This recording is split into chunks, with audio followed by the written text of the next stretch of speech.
Seguindo cos beneficios fiscais, pois non todas as deducións impositivas esgotan o volume dos beneficios fiscais, sino que o volume dos beneficios que se inclúen no orzamento recolle todos os ingresos que a Xunta de Galicia prefire deixar de ingresar para que revertan principalmente nas familias e nos fogares. Como veremos logo, teñen unha componente social moi importante e que se engaden ás anteriores rebaixas impositivas.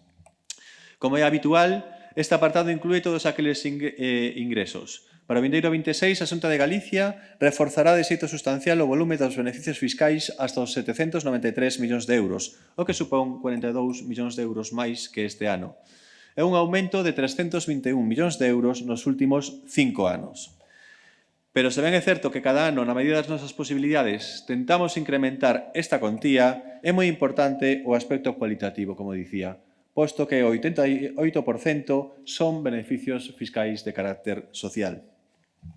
E, ademais, reitero o dito en anos precedentes, non só optamos ou eleximos beneficios fiscais polo seu número de beneficiarios, senón que moitas veces tamén polo seu incentivo pola calidade, non pola cantidade que se precisa para un determinado colectivo.